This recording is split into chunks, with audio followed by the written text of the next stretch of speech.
Well, you just heard there the voice of the returning officer of the Anambra elections, Professor Florence Obi. And there'll be questions as to whether what she did was declare the polls inconclusive or she just suspended collation as a result of the fact that elections have not been conducted in one local government. Well, elections were conducted in 20 out of the 21 local governments, and 18 political parties participated in the polls. We have about 3 to 4 top runners in the elections. Oftentimes, when people collect the results, they usually have the first 3, APC, PDP, APGA, and oftentimes, sometimes they add YPP, that's a Young Progressives Party, to it. But we have real life, I don't want to say real time, because they're no longer in Anambra, but they're right here with us in the studio. They were in Anambra. They observed the elections. Some of their bodies have already, spoken on what they observed in the elections. We have joining us right now Samson Itodo, who is the Executive Director of Yaga Africa. Welcome to our studios in Abuja. It's a pleasure to be here. Good morning. Good morning. And we also have Mr. Victor Giwa, who's a legal practitioner and was also an observer at this election. You're welcome to Sunrise Daily this morning. Yes, nice to be here. It's great to have you both back. I'm sure that, I don't know how you felt when you were about to head out to the elections in Anambra State, and I don't know how your family members felt as well.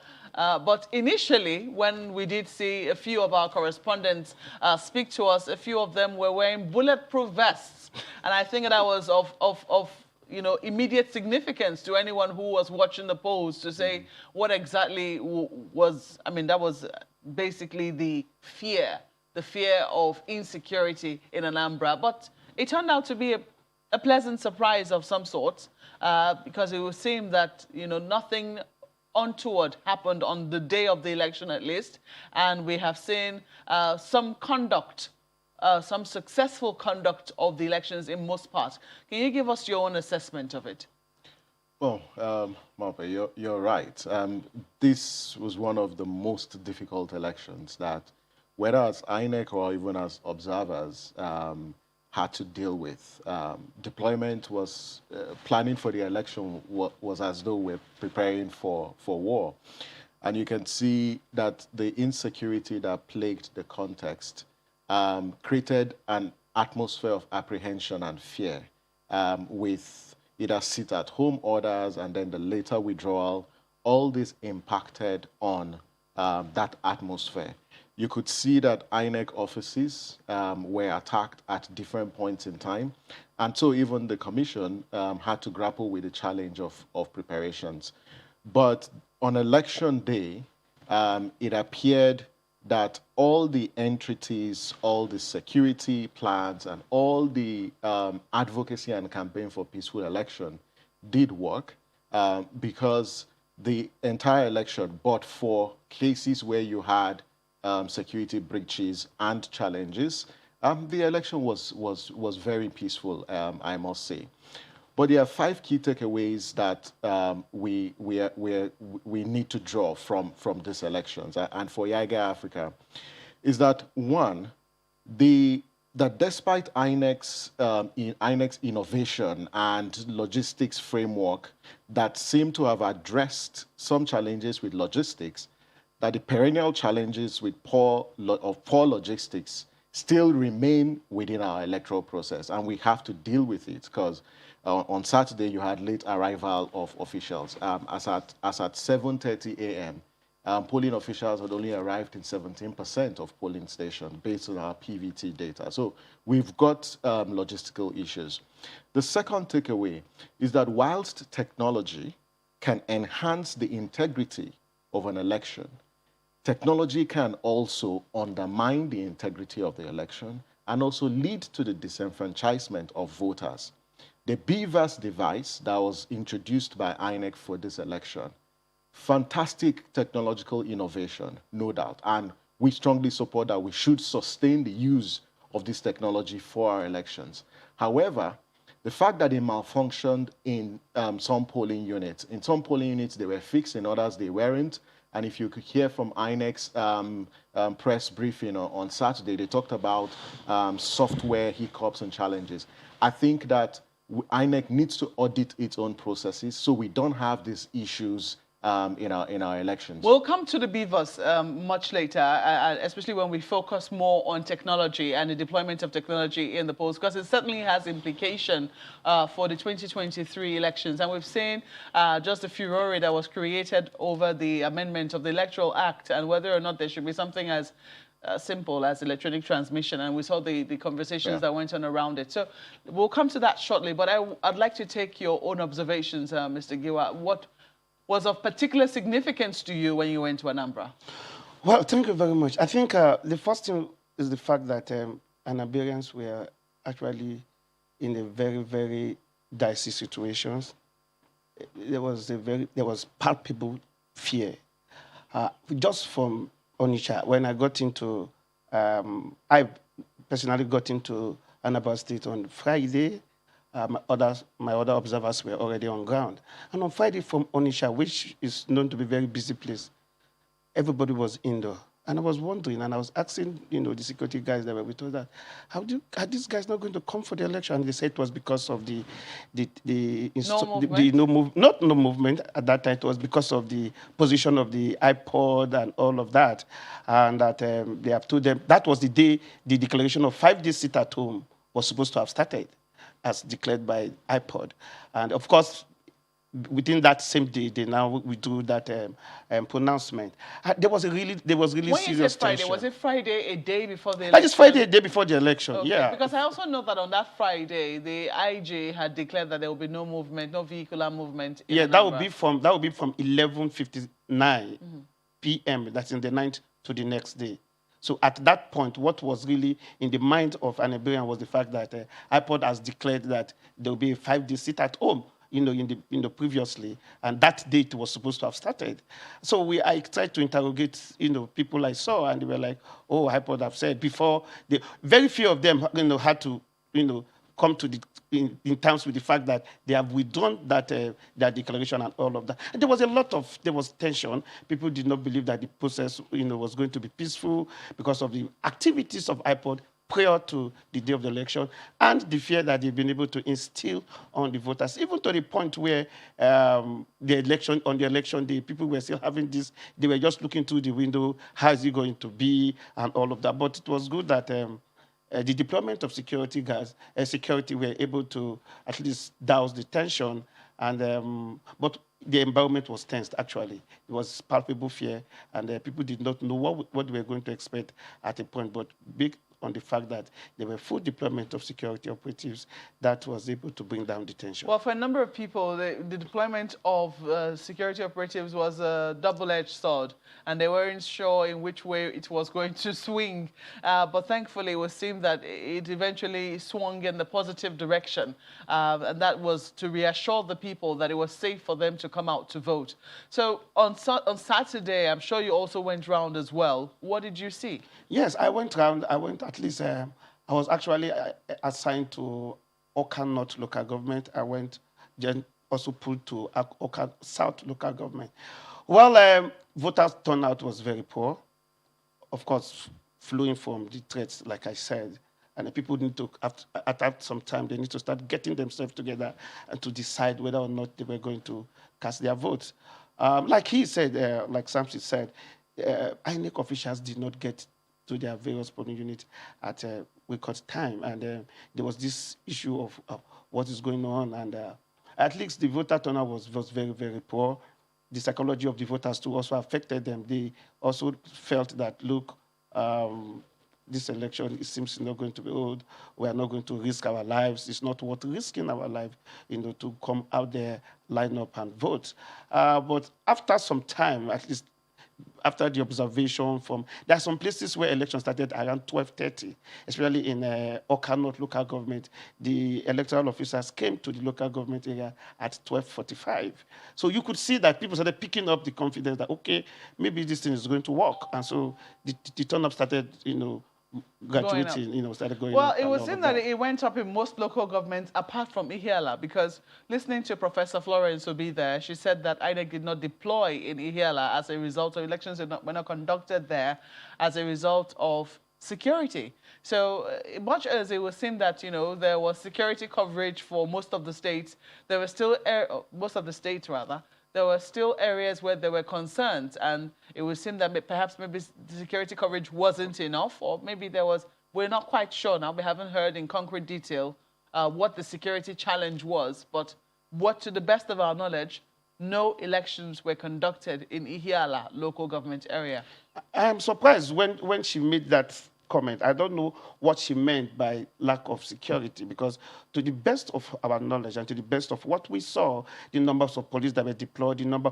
As a matter of fact, this is the very first election I have monitored where I saw almost all the security agencies. I saw the EFCC, I saw the ICPC, I saw the immigration, I saw custom, I saw the police, I saw the military, and they were just there on the field. And the question was never whether there was no security. You hardly get to a particular point where you don't have security on ground. In terms of security coverage, I would say that it was over 70%. So I really don't understand, like you said, maybe she will need to give us some details of what she meant. Was there a breakdown, or was it that there was absence, total absence of security presence in that local government, which I don't think that would be. Perhaps there was intelligence. So I don't really know, but from what the 18 local government we covered and the 2 local government I observed, there was serious deployment of security. Well, Beavers had great promise in terms of when INEC talked about deploying technology in this polls, and it was supposed to be an upgrade from the, is it accurate, I can't remember the name of the machine. Smart card reader. Yeah, the smart card reader. It was supposed to be an upgrade from that. But somehow it would seem that Beavers let, should we say let INEC down? Or was it INEC that let the technology down? We're not quite certain now, but somehow, as Samson did say, it would seem that it had the potential of undermining the elections and disenfranchising voters. Because some people ask, are we really sure that this is, so looking at the total figure so far as collated by pressmen, we're seeing roughly about, maybe about 300,000 people so far who have been able to successfully vote. Would we say that that's all that, I mean, those are all the voters that Anambra could pull out, I mean, at the end of the day? Well, so the point about the Beavers, and one of the takeaways from this election is we can't surrender our democracy to machines, because machines do have their vulnerabilities. And that's why we have called that INEC audits its processes. Yes, one thing we can confirm, based on the Yaga Africa PVT, was that in 99% of polling stations, the Beavers device was deployed to those polling stations. One. Secondly, that the Beavers contained the register of voters for each polling unit, unlike the smart card reader, where the voter register wasn't installed on the device. Now, the challenge was the fingerprint authentication. And this was similar to the challenge that the smart card readers had. There were also issues with photo verification, because if your fingerprint failed, then the photos. In some cases, the photos weren't displaying, they weren't even capturing the voters, even when their details were on the voters register. But INEC responded, and based on the Yaga Africa's PVT data, we discovered that in about 29% of polling stations where Beavers devices failed, INEC did fix those Beavers devices that malfunctioned. However, in some, and that's about 5 to 9%, the Beavers machines weren't fixed at all.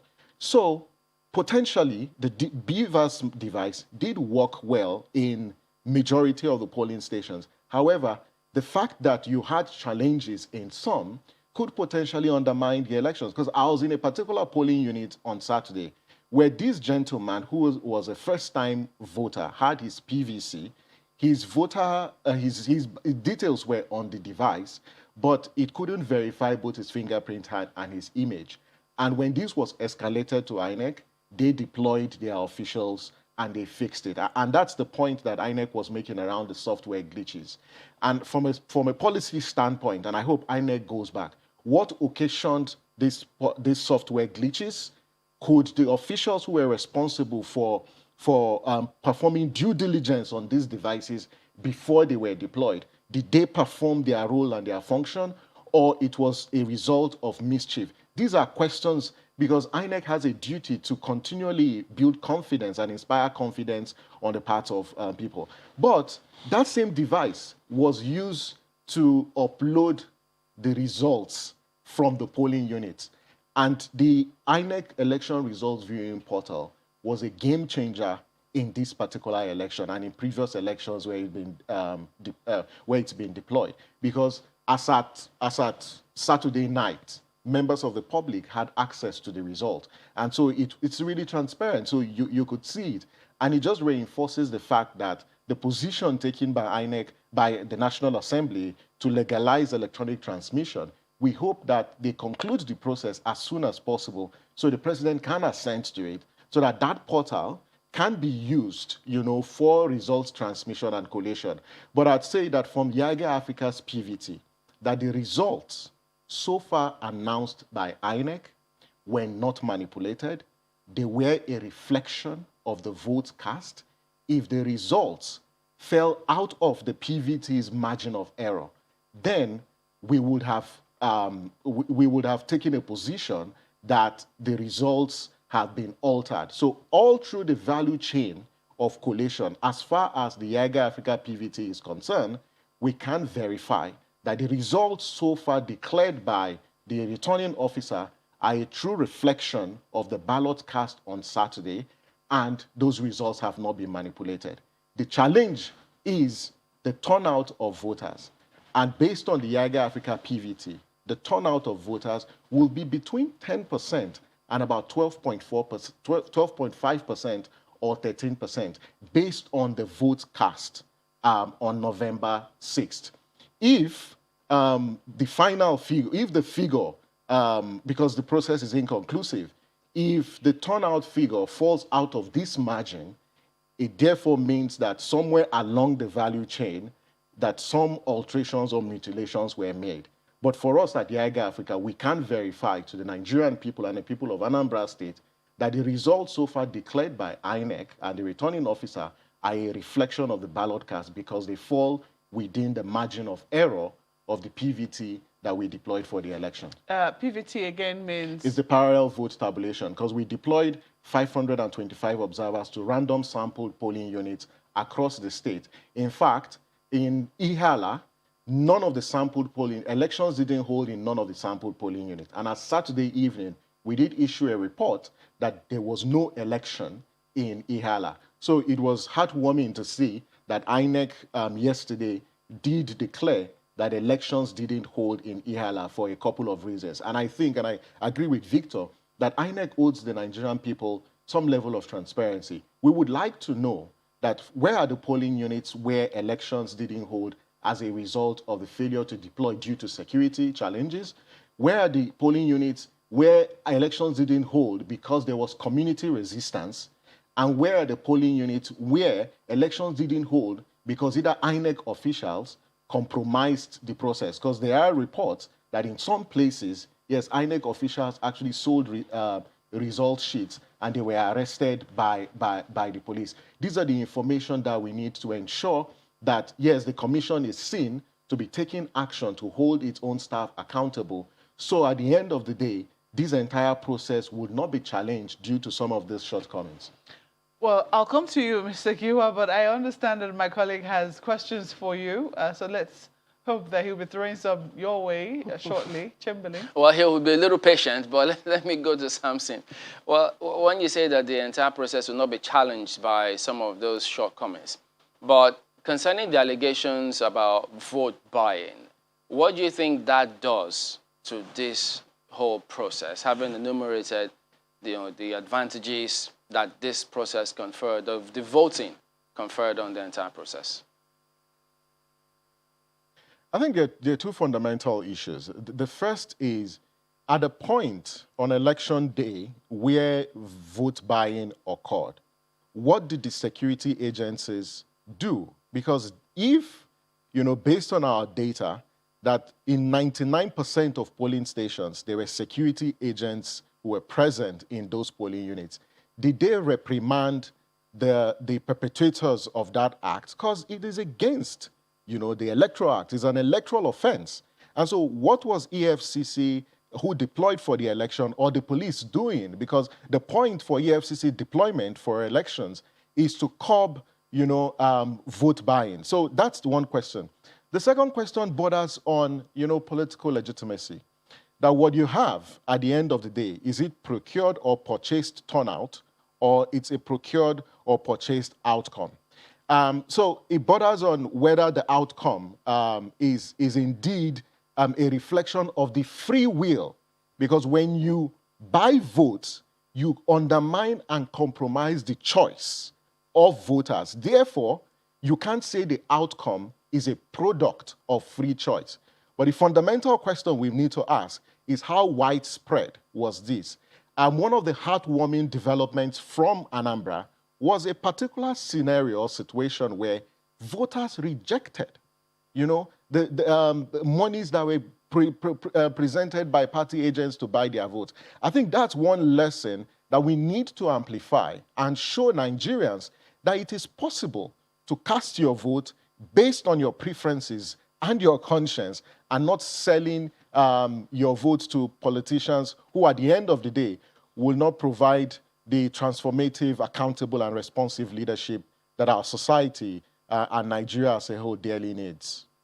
On that same issue, Samson, if you don't mind, well, there's another organization, another election observer that said exactly the same thing that you said, that there were pockets of areas where voters rejected the overtures, financial overtures made to them by some of the political parties. But in the areas where there was massive there were massive allegations of vote buying, there is also the allegation that policemen around, security officials around, look the other way. So if it is a crime, I'm wondering what should have happened, because you just said now that there is something that, security officials, they arrested some people who tried to undermine the process by taking some of the materials, sensitive materials away. In that instance, what should have happened if they were as widespread and not just discreet as widely alleged? I think there's this pervasive culture of vote buying. It's just reinforced by the failure of the state to hold culprits to account. It's not the first time that vote buying is observed in our elections. It's not the first time police officials, I have been in polling stations across different elections where vote buying actually occurs in the presence of police officials. In fact, you'll be shocked that in some cases, the police officials would even be demanding for their own share from the party agents. So it's about accountability. Are we holding people to account? Or we seem to be helpless about this situation because of the poverty rates in the country, as well as the socioeconomic conditions and context for which these elections are conducted. It's about accountability. And the code of conduct, for security agents, as drafted and approved by the Interagency Committee on Election Security, is very clear. You don't expect INEC officials to arrest people who are selling votes. No, it's not the role and duty of INEC officials. It's the duty of the security agencies, because what they are deployed to polling units to do is to curb, all forms of electoral malfeasance.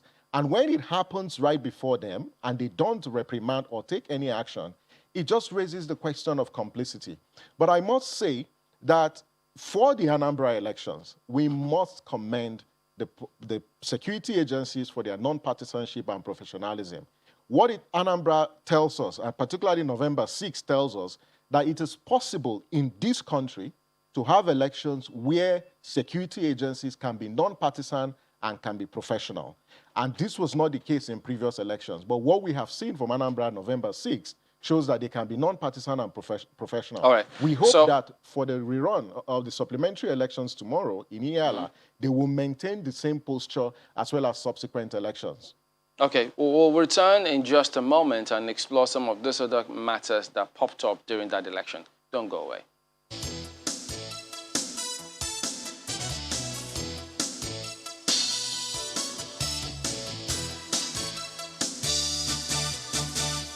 Welcome back. Well, Victor, having also monitored that election, there are reports about what transpired in Orumba North local government area. The returning officer for that area, the professor of law, who says that he was forced to declare results under duress, and some skirmishes transpired between himself, some officials, and security agencies.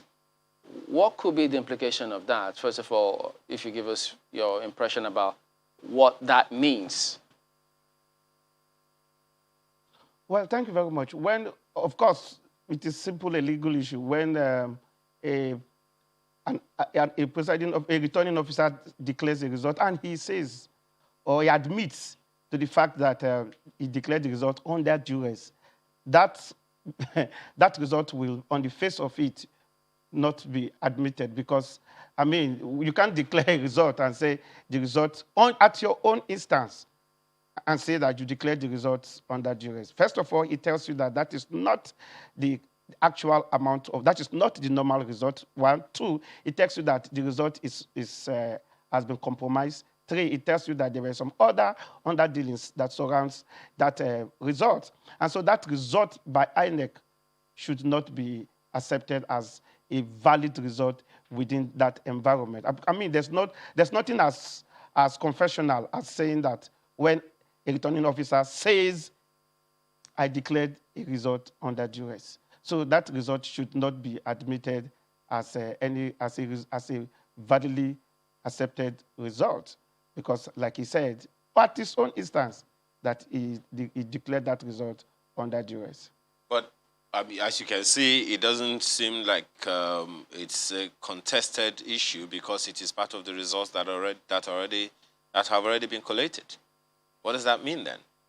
Yes, what it means is that, of course, when the result has been declared, the law is that it's only the tribunal that can annul or set aside a result. But what should ordinarily be done, because the law does not contemplate such scenario where somebody, I mean, you have somebody declaring a result with a gun on his head, and he's declaring a result, and you take the result because the law says once a result is declared, it is only a tribunal that can set it aside. But these are exceptional cases. I mean, if not, you will just see people, I mean, you'll be encouraging such arson when anybody can just come, take a presiding officer to a particular spot, put a knife or a gun on his head, and ask him to declare result, if that result will be admitted.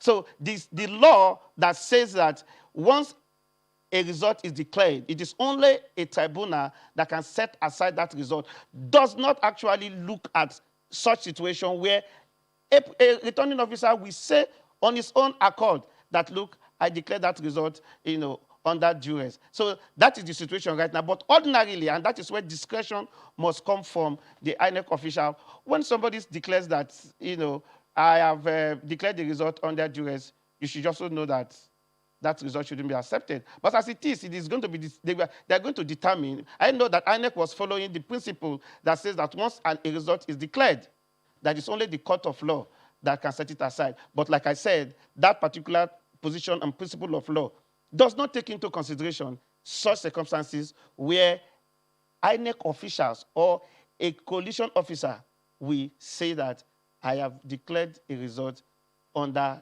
duress.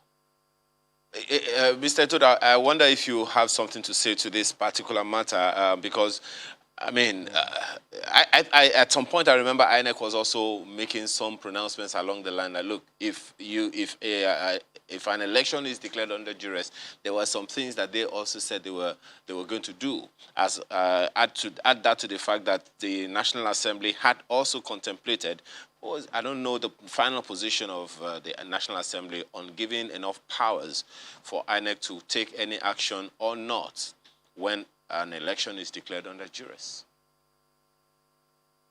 Yeah, you see, this again provides a justification why, when the Senate, was alleged to have deleted some provisions in the report, the electoral bill, this Section 68 was one of those provisions that were reviewed before the bill was submitted for third reading. But thanks to Nigerians and the media for amplifying that issue. And what's the proposal? The proposal was to grant INEC the power to review results where they've been declared under controversial circumstances, under duress, or in contravention of the guidelines. And if the National Assembly and the President had concluded, the amendment bill, this situation would have been addressed by virtue of that provision. But as you know, the electoral bill has inchoate status, and so that process is not completed yet. That's why INEC had to rely on the extant law, which is Section 68, that provides that once declarations have been made, you can't, only a court can nullify that. So INEC's hands are tied. That's why the electoral bill, which is currently considered by the National Assembly, will grant INEC the power to review those kinds of results. If you look at what happened in the Imo state, because this is not the first time. In Imo, this happened. One of the senators who is currently in the National Assembly was also alleged to have forced a returning officer to declare him winner at gunpoint. And what INEC had done was to delay issuance of the certificate of return to that particular candidate, but the matter went to court, and the court ruled in favor of the legislator. This is a situation, and I would say that this reinforces the reason why the National Assembly should conclude the electoral amendment bill immediately and transmit same to the president. So it cures this mischief and this fundamental gap within our electoral jurisprudence. I hope that they are watching what's happening in Anambra, and this particular case just simply tells you that the National Assembly needs to address this through the instrumentality of the electoral bill. Mr. Victor, in addition to that, the returning officer did accuse the police officer of being part of that plot to force him to write that result. He even said there was no election in that area. I was forced to write the result. He equally accused the INEC's electoral officer for that area. He gave a name and said, well, she compromised herself. So, and he's a professor of law, so he knows this has huge implications, naming persons who he accused these certain things. And so one wonders how this may likely stand, because you think that, can you prove this kind of matters, that he was forced to declare results under duress? Yes, like I said, the truth is that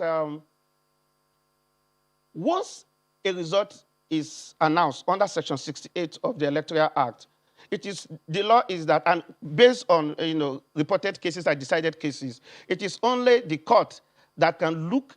They can either cancel that such result or validate the result. But like I said, that section did not contemplate where a result is declared under duress, and the person who declared such result comes out voluntarily to say, look, I declared this result under duress. Now, look at the implication. In law, there's what we call the mischief rule in interpretation of statutes. And that is why I said that it was wrong for INEC to have, from my own perspective and from the eyes of the law, it was wrong for INEC to have admitted that result. And I will tell you why. One, you must be able to guide against mischief. Now, when the returning officer have said that I declared this result under duress, and also went further to validate his point by saying that certain persons conspired with certain other persons to achieve this particular odious act, INEC should have cancelled that result. And I will tell you why. When INEC cancelled the result, whoever the result favors should go to the court and challenge that cancellation on the ground that he has no power to have cancelled that result. And the reason is because on the face of it, that cannot be a valid result, especially when the person who have declared the result had said that he declared the result under duress. And so the proper thing for INEC to have done is to reject that result and give reason why they reject. And let me tell you the implication. INEC can reject the result and ask for a total cancellation, and that election in that particular polling unit or that particular area should be reconducted because they have such power. Because when somebody announces a result under duress, there's a level of violence. So it can be captured under the fact that, look, and like he said, that there was no election that was conducted there.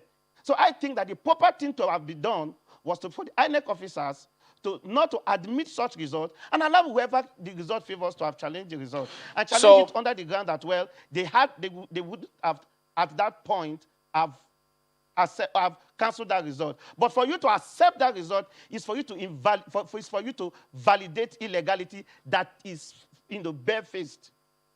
So that then means that many will be looking to the National Assembly to see how they can address this matter, since the law did not envisage these kind of actions. And then, so what about those who may think, but wait a minute, if the returning officer or INEC rec there doesn't admit that result, isn't the person going to be taking the assuming the responsibility of the court or the tribunal here by unilaterally saying, well, I cannot accept this result? Because if it favors a certain party, the party will challenge their right to do that. And then if it doesn't favor the party, they say, well, yeah, that is the thing to do. So there will be some contestation at that point. Even at this point, there will still be a contestation. Whatever way you look at it, whoever loses will also contest the fact that that result was one of the results that should be questioned. So whichever way you look at it, that result will be contested. Depends on the circumstances. But look at what we are saying. In applying the law, the law must encourage justice. And justice will not be served when persons who are supposed to uphold the law, like the police officers and the INEC officers, the returning officer have done his own bit to have said, I declared the results under duress. As a matter of fact, the police officers who were there coerced me to declaring the result, and the electoral officers was part of this conspiracy to defraud the voters, because in as much as I am concerned, that is a fraud against the voters. When people did not vote, you came out with a result, forced the returning officer or the coalition officer to declare such result. It is simple, a barefaced fraud. It is fraud on the face of it, and you don't need any other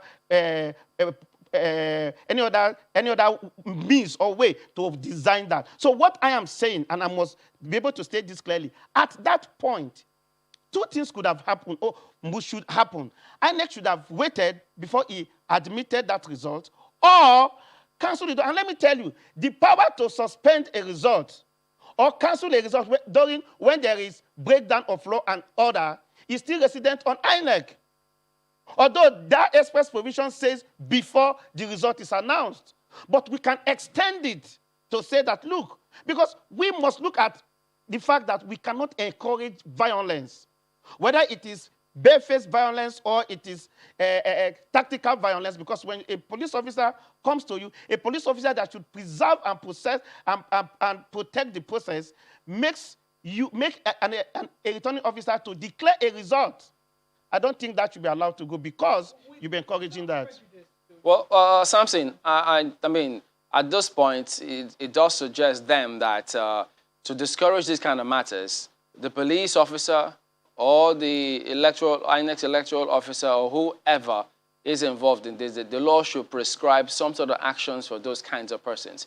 But what would you like to see as perhaps steps or indicators or factors to have been fulfilled before an officer can indeed say, I was forced to declare this under duress, so that we avoid the situation wherein a political party or an interested party can prevail upon a certain official to declare or claim that he or she announced a certain result under duress in order to invalidate the results of perhaps whoever might be getting an upper hand?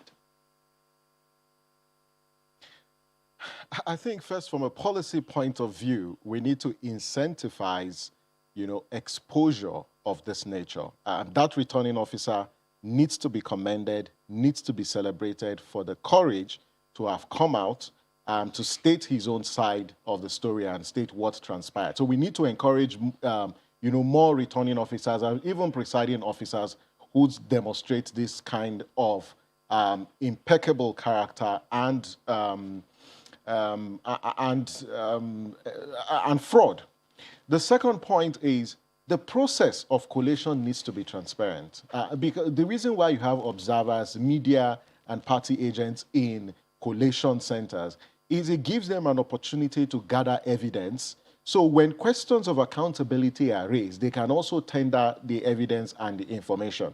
The third point is if the police officers who were involved in this act and the electoral officer for that particular local government or all the INEC officials who were involved in this act, if they are not brought to book or brought to justice, then we will be promoting and institutionalizing impunity within our electoral process. So our expectation is INEC will take disciplinary action when thorough investigation is conducted to unravel the facts, but prima facie, it does establish the fact that this particular returning officer was prevailed upon, was forced to declare false results. So those are the steps that need to be taken. But the National Assembly also has a critical role to play. We can't overemphasize the fact that when the National Assembly resumes its plenary on the 9th of November, that the top agenda should be adopting the report of the conference committee, and hopefully that within this week or next week, the bill is transmitted to the president, and the president should assent to it in a timely manner. He's got 30 days. So subsequent elections like Ekiti, like Osun and the 2023 elections will have situations where the bill already addresses all these shortcomings within our electoral process. Well, I think you have, answered the question I was just about to pose to Mr. Giwa as to, without prejudice to the statement of the gentleman who alleged duress. Some people will say that if that is allowed by INEC in terms of INEC being able to set aside results, that it could have further implications for the other elections. And with politicians always finding avenues to undermine the process, that could be one of the veritable avenues that they could find. You don't see it as a danger? Well, it is not easy. Unlike what happened in Imo State, where he cited, where the presiding officer or returning officer alleged that he was forced to announce the result. In this case, it was at the point where he announced the result that he said, according to what was said, that he said, look, I announced this result under duress. And he went further to say, look, a police officer, and he mentioned the names of the electoral officer. So what I am saying is that in such case, it becomes very clear. We call it that on the face value of it, prima facie, that you would agree, except there are other contradicting evidence to say that this was what really happened. And that is the reason why you have election observers, you have both international and domestic observers, you have the media and all of that. So in that situation, it is not easy for politicians to just crash into such scenario to say, okay, you know what, we can take advantage of such situation when the result is not going to be favorable to a particular party or candidate. He can go and manipulate one of the. It really would not happen. It is very difficult to have politicians manipulate such scenario than for you to discourage such scenario. So it is better for you to discourage such scenario than for politicians to exploit it to their advantage. Okay, well, let us see how that eventually happens. Now, we're still looking at voter turnout. Much as the people of Anambra, fondly called in the Anambra, turned out, they've been commended very strongly for their resilience, that despite all that was said about the polls, whether or not it will hold, the deployment of security operatives, they did come out to vote. But there have been questions about declining voter turnout, even before now, even despite the circumstances in Anambra, not just in Anambra, but in most elections. We understand that there were about 2.5 million registered voters. And so far, so good. From the figures that we're seeing, we're not even yet seeing 500,000. Is it something that we should worry about? Yes, and I was in when I was discussing with some of our observers in the situation room in Oka, there was something I saw, and that's what I refer to as the psychology of voters. So it really came to play during the election on Saturday, and I will tell you, that was the first time of me getting to Oka. And I was just doing a normal interrogation of what happens and what will be the mindset of the voters. And these two things came up. One, the voters will tell you that, I don't know why I should go to vote. And I said, no, you need to go to vote. You need to go out and vote so that you can elect who will lead you in the next 4 years. And the person asked me, those ones we voted, what have they done? And one of the things he said was that, I will take you to the streets in Oka, the capital of Anambra State, and you will see for yourself if there's any reason why you think I should go out and vote. So what is the psychology there? The psychology is that they have not felt governance. Failure of governance by our political party, by our politicians, now made them to feel that whether we vote or we don't vote, if these guys get there, they will not do what they are supposed to do. So we have not felt governance. We need the past years of democracy. So you think people are getting disenchanted? Yeah, they're getting disenchanted with governance and with this process. Secondly, of course, one of the reasons that has affected the voters is the threat. And I also considered again, because somebody was asking us, that if you were this person, what would be your reaction? What was the reaction? You go out of Oka, at every street you see potholes, bad roads everywhere. So people cannot really feel governance. People cannot say that they benefited from good governance, not in terms of what you give to me, the 200 naira and all of that. They have no impact. And if you go and look at the ratio of voters turnout and governance, you find out that the rate of which people feel the impact of government is directly proportional to the response at which the ratio at which the voters come out to vote. So one of the ingredients that affected the psychology of the voters is the level of governance of that particular state. But I want to say something about the... No, just before you say something, let me quickly come to Samson. I know that you've also seen elections in other parts of the world, I mean, Africa especially. What are your thoughts on low voter turnout in Nigeria? I don't know if you've had time to, think about it, and whether it's also a trend you've noticed in other African countries. Yeah, quite frankly, this is an issue that YIGA Africa has worked on extensively. We've conducted several studies and research on voter turnout, and it's disturbing. First, there are three major reasons why people don't turn up to vote. And the first major reason was a point that Victor makes about the failure of governance, that people cannot link the state of their livelihoods and their participation in the elections. The second was a perception of the fact that their vote doesn't count. Because historically, we've had situations where votes don't count at elections. And even though there have been improvements, we've seen improvements in the quality of elections, that votes do count, that, yeah, previously, people will still be voting and results will be declared. You can't try that now. So somehow we've moved. But the third one was the fact that electoral justice is a scarce commodity within our context. That who decides the final vote isn't the voter who goes out to vote. Is some set of judges who determine the final votes. Look at what happened in Bayelsa. If you look at what happened in Imo. So it has an adverse effect on the psychology of voters, that even when they go to cast their vote, even if the process is transparent, the institution that determines the final vote isn't the voters, but a judiciary that are unelected. So these developments within our polity, yes, there are threats of violence, but I've also seen that in some elections, people prefer deployment of more security. In fact, even in Anambra, there are a cross-section of voters who preferred and love and I admired the fact that there was huge deployment of security, because it provides, they feel safe and they can go out and cast their vote. So these are some of the factors, but it is unacceptable. And Nigeria needs to have a conversation. Our politicians in the National Assembly need to raise this as a question of national emergency, because you can't have a situation where in a state, only 10 to 12% of registered voters are determining who should govern a state of about 5 million persons. There are people in the House of Reps who just came to the House of Reps with only 14,000 votes. There's some in State House of Assemblies who just got the seat by either as low as 9,000 votes. This is a country where we take pride that we have a population of over 200 million, a voting population of close to 110 million. Political legitimacy conversations need to be held.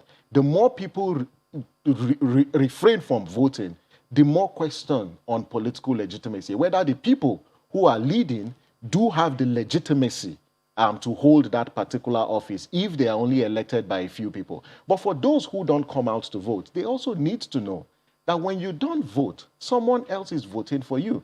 Because this small fraction of people have decided who will determine whether you eat tomorrow, what air you breathe, and whether you're able to move from one point to another. I was actually hoping we could, extend it to, comparison with other African countries, but we're totally out of time, gentlemen. I know that the conversations on Anambra will continue for a while because there are many lessons to be learned. Prosecution of offenders for those for where vote buying was noticed, and allegations of security men looking the other way abound, and there'll be questions as to the capacity of INEC to deal with electoral offenders. So I know that there'll be much more to discuss, but I have to thank you very much this morning for coming on Sunrise Thank you, always a delight. Samson Itodo is Executive Director of Yaga Africa, and Mr. Victor Giwa is a legal practitioner who was also an observer at the elections in Anambra State. Gentlemen, thank you once again. Thank you so much. We'll take a break at this point. When we come back, we'll certainly have another perspective, hopefully this time all the way from Oka. Please stay with us.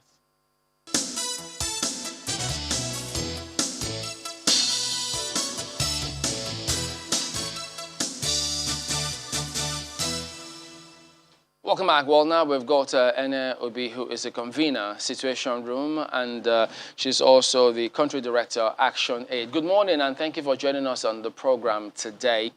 Well, we had looked at the elections ahead of time, the last time, and then you were somewhat optimistic, cautiously optimistic. But then, ever since you said that there were allegations of vote buying, INEC officials having questions to answer. But much as we'll speak about that, on the whole, do you think that were they sufficient to perhaps raise questions as to substantial compliance with the electoral provisions? Yeah, I think much as we're asking questions, we have to commend the efforts of INEC. It was not out of lack of efforts. Where there are blames, we give the blame. But the fact that election happened, on Saturday is quite commendable to all the actors and also the citizens for having the boldness and the courage to come out. It's highly commendable. We have to look at the different, actors when you're saying, okay, what level of achievement did you get? We had some concerns before the election. We had a lot of concerns about the PVCs that were not collected. The timeliness of the arrival of the PVC in Anambra State was a major concern for us. And I think a number of people were disenfranchised. But the turnout, we can see Anambra already had the lowest voting apathy in Nigeria. And then to operate in the region of fears, that heightened a lot of things. The attitude of the security personnel encouraged people to be able to stand out. And in the days of where you can say, this is a democracy, but in the past where even with the military regime, when we go on demonstration, the police and security agencies walk on the side and watch us experience and also claim our own rights in terms of the right to protest, the right freedom of movement, and being able to ask questions, demanding accountability from the government. But you are finding a tightening environment in a democratic setting. And so connecting it with this election, I can say, the performance was quite fair. The friendliness, the civility, but we're also having some minor disruptions somewhere. And I think those disruptions should be checked. It gives INEC the opportunity to look at when there is a polling booth, particular polling booths, they all have numbers. And so when you have issues, it is important that we record the issue. We know the polling unit, we know the police that were deployed there, the DIG operations is on ground, and the CP and all of them, they are on ground. So we can easily trace a misbehavior or mismanagement of the environment by any security setup. We saw the civil defense, and a whole set of, the security agencies. I think I think it's a fair, appraisal. In going out on Saturday morning, many people were cautious. People didn't know whether they should go out. Even when we, from Situation Room that morning, those who were on board at the meeting who are not in the local, because we had deployed to the 21 local government areas. And we were cautious about movement. One thing was engaging, those who are having car hire services, to go to different locations. Many of them declined. They said they were not going. The atmosphere of a fear that it was looming, So, but as the days went by, we saw the activities and the work of media. I want to really commend the media, for the work that they were able to do. Because when you see transmission from voters, from voting polling units, you know that you have to go out. Situation Room deployed a lot of, things. Even on ground, we were still taking decisions on mobilizing people. We had to go on a lot of adverts, both on the national scale and also the local. We had to go with local media on ground, multiplied our advert to encourage in the Anambra to come out en masse and vote. So I think given the atmosphere of fear, those who had their own cards were able to come out. They were able to turn out. A number of them turned out. It's still going to be like, the last election, more than just about 400,000 voted the governor, which is a really, a big drop for democracy. I know that, yeah, pardon me, the last general elections, the chairman of INEC at the time, because when the election was postponed, and then he did say that we needed to have a conversation about election management in the country. And I don't think we've had that conversation.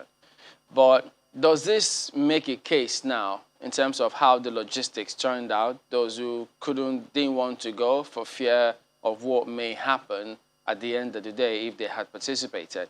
Does it make a case for unbundling some of the responsibilities of INEC such that we don't always have to keep talking about logistics and sounding like a broken record? I think we can do better. We need to improve. You need to bring major stakeholders on board right from the beginning. When we came into Anambra before we started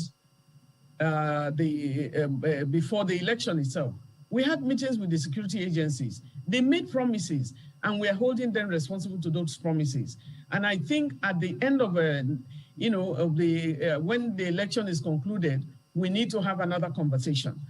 The transport, where they had a major dropout, drop on logistics was the issue of transportation, transport workers. We need to go beyond going to hire people from the street.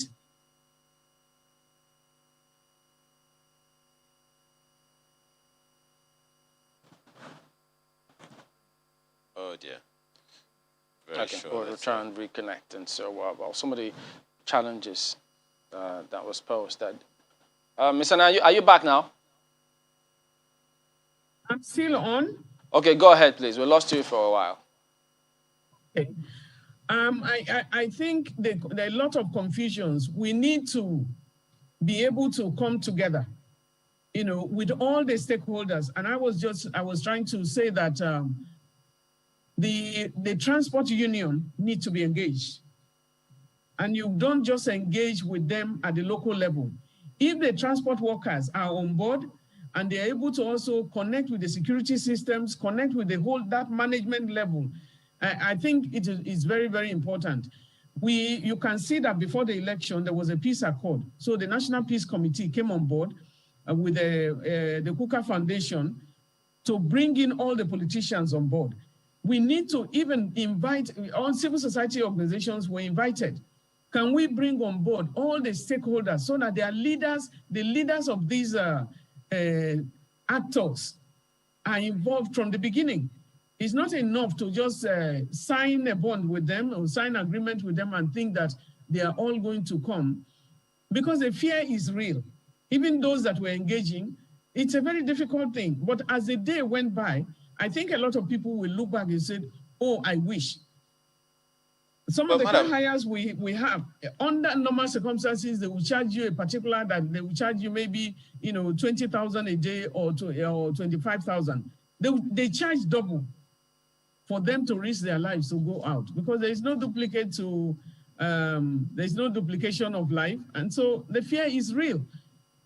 Well, Madam, the issues around logistics that you have raised so far have been prominent on this program for about 1-2 weeks, when INEC began to talk about movement of materials, sensitive and non-sensitive materials, and all of that. But concerning that conversation that you said we need to have, we've been talking about having that conversation since 2019, and I'm wondering when that conversation is gonna come on. Justice Chamberlain has also asked. So the question now is, if we're going to have that conversation, what are the crucial things that we need to raise? Because the apprehension before elections, just as you said, is significant. The fear of movement, of moving around for election officials, for the people who are going to vote, the logistics, those concerns are very real. So in terms of having those conversations, and in order to reduce the level of palpitation, I dare use that word, before the elections, what are the things that we have to talk about in order to lower the tension that usually prefaces our elections? We had the peace accord, for example. The stakeholders, we needed to go beyond. There were conversations that ought to have been held. We had encouraged INEC, because there was, INEC did a lot of advocacy before the elections. They brought in the political parties to Abuja. They brought in stakeholders to Abuja. There was a national stakeholders meeting with INEC, which was called by INEC. But there wasn't, we encouraged them that at the state level, you bring all stakeholders together and let them be addressed. There was the stakeholders that discussion that held was on a Thursday, and that was basically having it too late for me. When you want to hold it's not the stakeholders from outside Abuja or outside outside Anambra. The stakeholders are within the religious leaders, for example.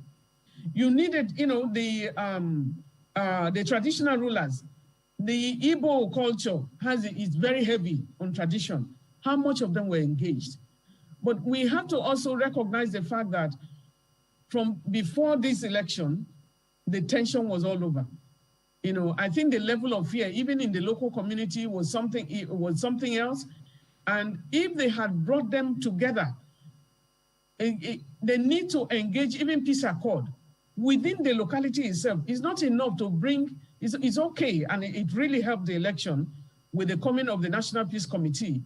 But we needed to go more than having conversation with Ndigbo, with themselves, the stakeholders within, bringing the traditional chiefs coming together. So within every environment where you're having off-cycle election, I think they should pay attention to that. But I can say that good thing that happened is that with the police, we're looking them eye to eye. What are you going to do? What are your men going to do? And proudly, they gave us the numbers that we needed to reach. If there was any violation, they gave us the who to reach. But at the level of local environment, what are those conversations that we need to have? We are now holding the police responsible, because if you told me this is what, Situation Room is holding the police, the security agencies responsible. You promised this. This is at the end of it. So at the end of the election, we are still going to meet. You did well here. And what they said, if they are doing well, make the commendation. But if they are not doing well, also give them the incident reports. This needs to come. So I think INEC again need to improve in that conversation the number of meetings they held with the relevant stakeholders before Anambra election. That needs to happen on the ground in the state where those conversations are as well. They need to add that on board. But So after the speaking election, about, we need to have a conversation. speaking about the police, when you spoke about vote buying, you said that there was, that happened, it played out during this election. So give us the scenario that you saw or that Situation Room noticed. Were there policemen on ground? Did they look the other way? What transpired? In some of the police stations, I can say that vote buying is impossible because people were standing clear of the voting area and people were well-mannered and also they queued. But where you have a crowded environment, the police were on ground everywhere. We even saw the number of one particular police station. There were almost 40 policemen on ground in one location. And we were wondering why that number. I think the further deployment, the issue of even transportation to move the police from one place to the other. A few, deployment did not happen.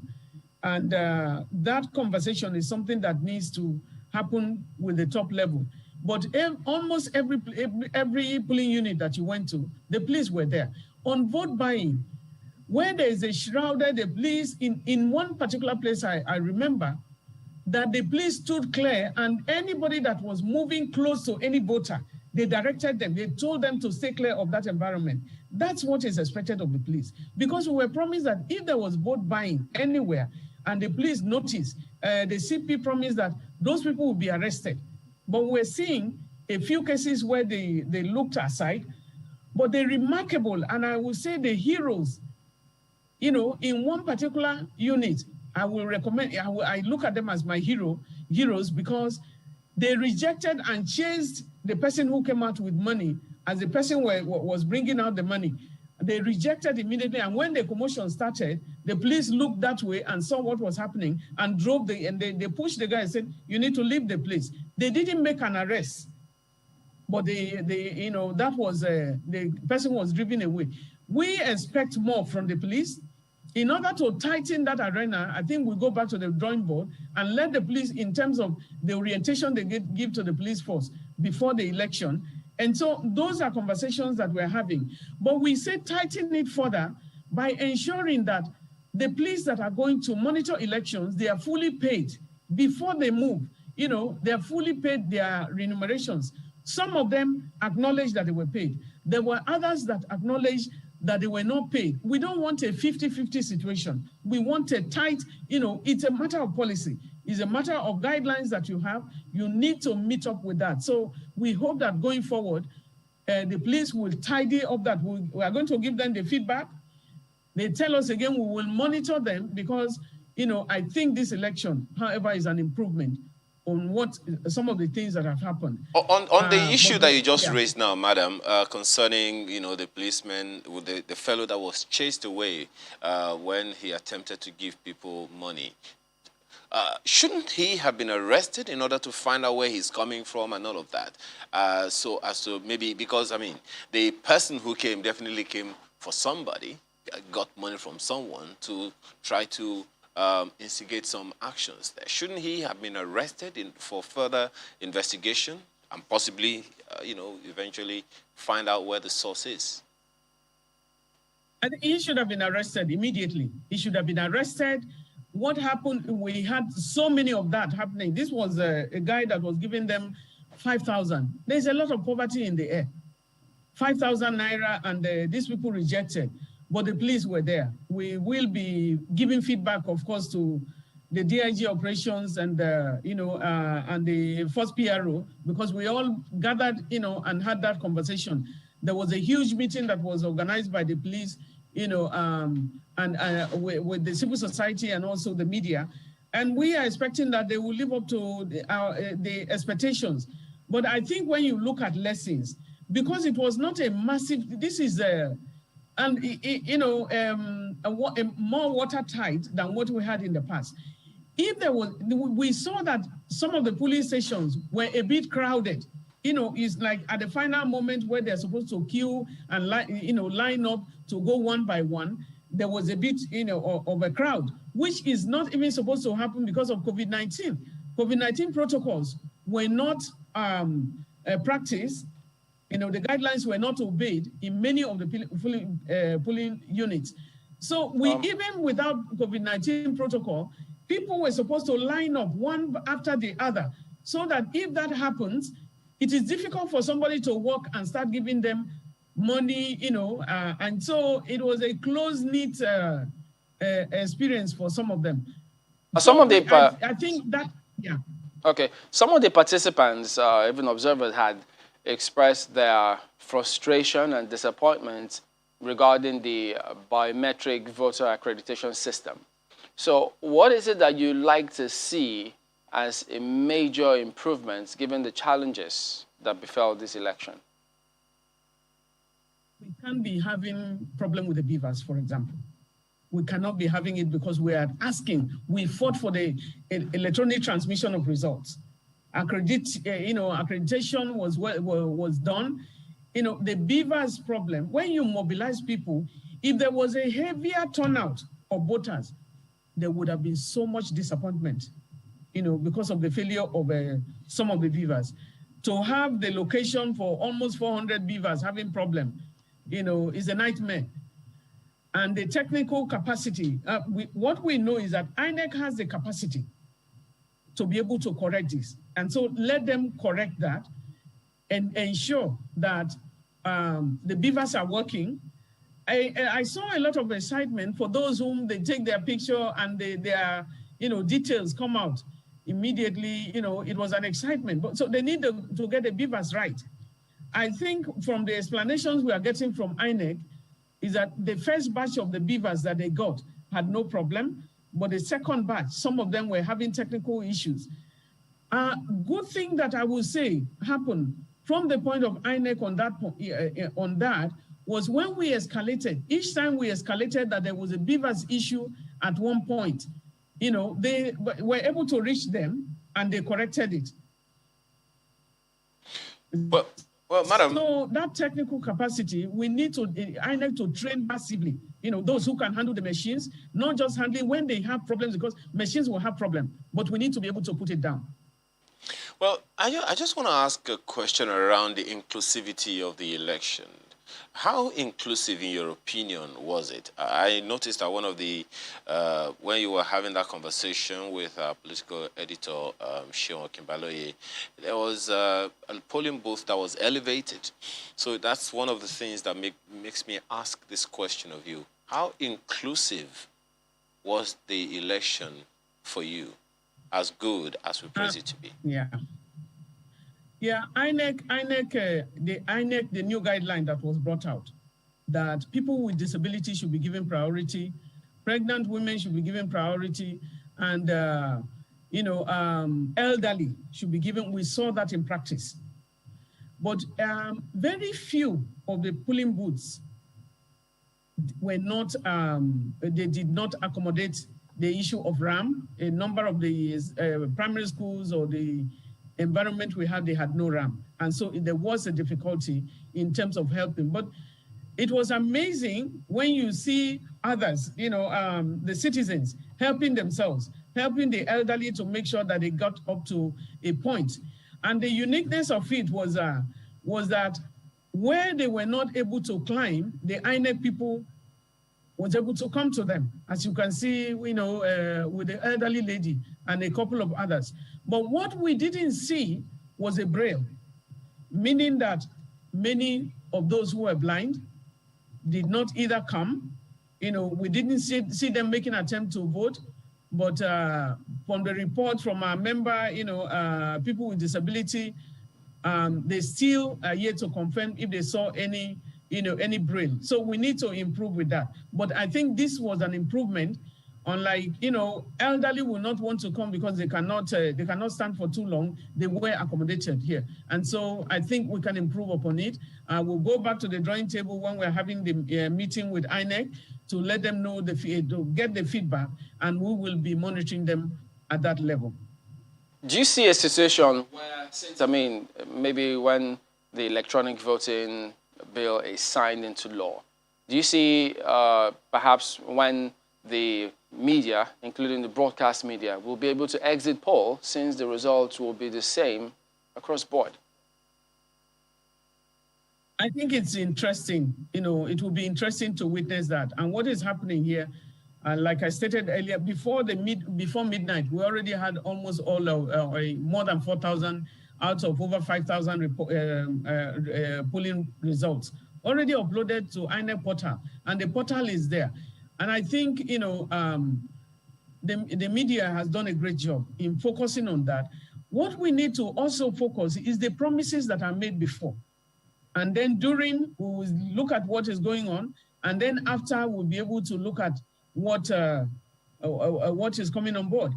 Signing into law or not, I'm the one, you know, I'm of the opinion that we're even over-laboring the issue of signing on the issue of the Electoral Act. Of course, we fought for it, we struggled for it, but we need to look at the provisions of the Constitution.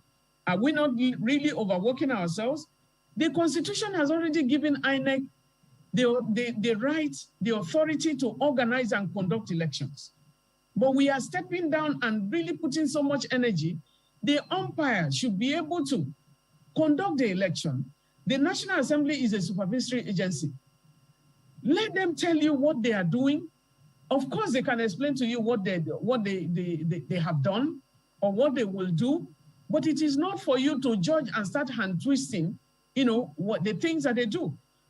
Like in the earlier conversation of which I was watching keenly the discussion with Samson and Victor, and we are still pulling down on somebody who told you that he was forced to write a report. You are still even discussing it. That is something you should cancel right away. And those are the heroes. We're happy that not too much of that happened, but wherever it happened, now, why is the police or whoever, the security agency that orchestrated that, why are they not arrested? This is what the police promised us. They said, when there is an event like that, when there is anything like that, let us know, immediately if they had escalated, because we're getting feelers from the different polling units. Whatever we heard, if we needed to call the police, we call the police, and they will give us an explanation of what is happening on ground. Why is that not happening? And so I think there is a lot of lessons that we're learning from here. We hope that by tomorrow's by-election, is something that they will look neatly. We want to watch how the beavers will walk on ground. We want to see what else is there, because we have enough security on ground to go to that place and make an example. Signing into law or not signing into law, I need to have their responsibilities, but they need to, of course, tidy it up, since they are in it already. Tidy it up. So we are grateful to Nigerians for the kind of. We'll look forward to that as well. Yeah. Yeah. We'll keep tabs and keep improving. That's the essence of the entire scheme. Thank you very much indeed for your time this morning. NOB is the convener of the Situation Room. Let's jump right to some of the messages. Henry Okeke's comes first about the Anambra election. The desire for democracy and good governance is irrevocable in the minds of our people. However, the institutions of government saddled with the responsibility of ensuring safety and standardization during elections never live up to expectations. Well, first to say is we thank God that Anambra governorship elections has been peaceful and successful.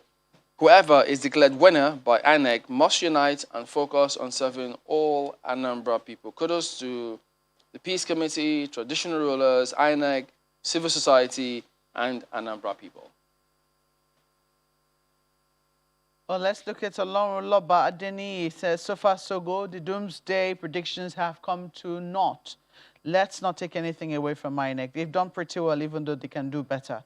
The Anambra governorship election has so far proven that we can conduct a very free and fair election in this country, one devoid of violence, and one in which the people can actually vote for their conscience.